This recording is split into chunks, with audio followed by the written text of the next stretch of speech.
Welcome to this explainer. If you're a college student right now, maybe staring down a dense engineering textbook, trying to make sense of endless formulas, actually want you to just take a deep breath. Today, we're going to calmly break down the invisible, sometimes kind of intimidating world of electrical engineering. Think about it. Have you ever wondered what exactly happens when your dorm room breaker trips after you turn on just one too many appliances? Well, we're going to bypass the terrifying calculus today and focus strictly on the intuitive building blocks that make our modern world possible, and absolutely crucially, keep it safe. Okay, so here's our quick roadmap for today. We'll start with the invisible forces, move on to the cast of characters, go over the rules of the road, and finally, wrap up with transients and time. Section 1. The invisible forces. It is incredibly easy to take electricity for granted, right? You plug something into a wall and it just works.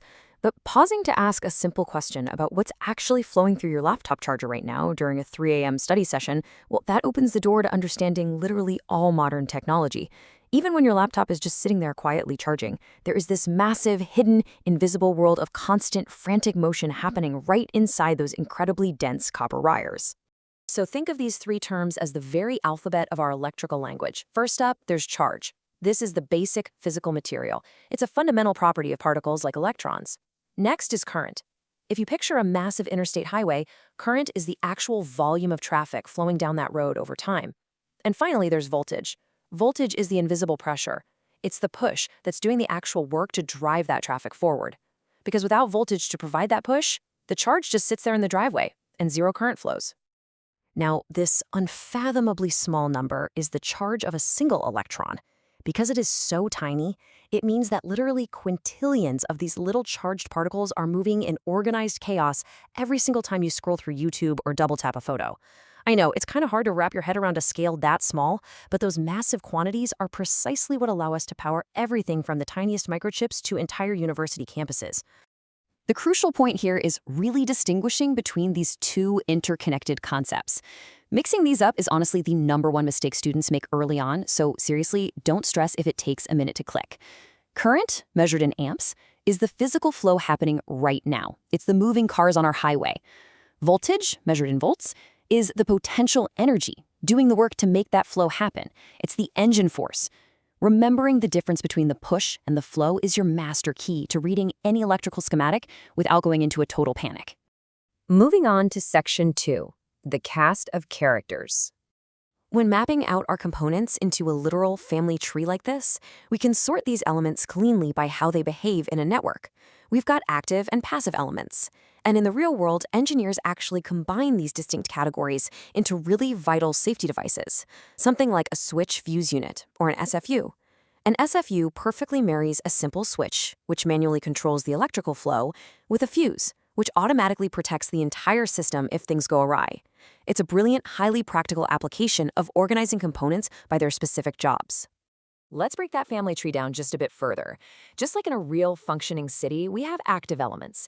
Thinking about college life, the campus power grid, or that wall outlet by your desk is your active source. It's supplying the energy.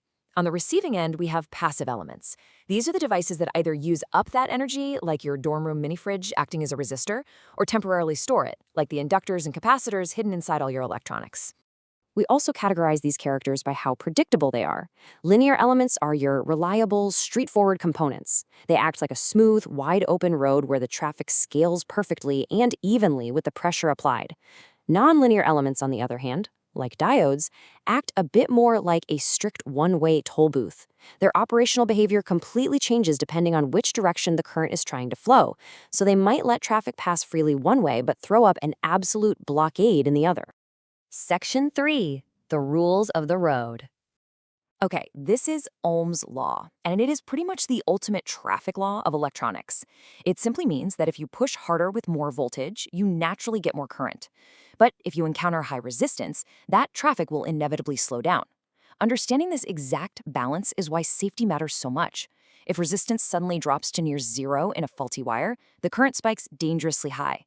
That exact scenario is why we need strict safety rules and protective devices, like the switch fuse unit we just talked about, to prevent catastrophic meltdowns. Then there's Kirchhoff's current law, or KCL, which outlines another brilliantly simple concept about managing that flow. Think about an intersection or a node in a circuit. That intersection cannot magically store cars. Whatever total amount of current drives into the junction must exactly equal the total amount of current driving out. It's the ultimate principle of conservation in action. Electricity doesn't just vanish into thin air, it always has to go somewhere. So keeping track of it is really just a matter of basic accounting. And this brings us to its partner, Kirchhoff's voltage law. KVL tells us that if you drive your car around a complete loop in a circuit and return to your exact starting point, all the voltage boosts you got from your batteries will perfectly balance out the voltage drops you experienced across the resistors. The net elevation change is always zero. It's just like hiking up a mountain and then hiking back down to your car. Whatever altitude you gained, you eventually have to lose. So how do we actually use this without getting totally overwhelmed? Well, by following these 3 calm, logical steps, you can decode even the most chaotic, tangled webs of electrical components. You find your interceptions, you pick a path to walk, and you tally up the gains and losses. For any student out there staring at a terrifying exam question, just remember that taking things one continuous loop at a time removes the anxiety entirely. By simply following the rules of the road, the math naturally guides you straight to the correct answer. Section 4. Transients and time. So far, we've talked about circuits as if they're perfectly stable all the time. But when a switch is closed, it introduces a sudden, jarring step in voltage. Components like inductors, they fundamentally resist this sudden change in traffic flow. They do not like surprises. This creates a chaotic, temporary, evolving state called a transient response. And this exact moment of chaos is why that switch fuse unit, the SFU, is so incredibly vital. If a transient surge is too violent, the fuse in the SFU sacrifices itself to physically break the circuit, protecting all your expensive electronics from damage. See, electrical changes aren't purely instantaneous. The current doesn't just teleport to its maximum value. It actually takes a fraction of a second for the current to push through the resistance, overcome the initial stubbornness of the components, and eventually flatten out into its calm, steady flow. You've probably seen this physics unfolding in real life, actually. If you've ever turned on a heavy appliance like a microwave in an old apartment and seen the room lights dim for just a fraction of a second, yeah, you've witnessed a transient response happening right before your eyes. So, take a breath and realize what you've just learned. By simply understanding the push of voltage, the flow of current, and basic safety measures like the SFU, this seemingly magical world of electronics becomes, well, just logic. You don't have to memorize a whole textbook today. Just remember these simple rules of the road. Thanks for joining me on this explainer. Right now, I'd say step away from the screen, look at the nearest plug in your wall, and just appreciate the invisible, orderly traffic flowing right now. Keep exploring at your own pace.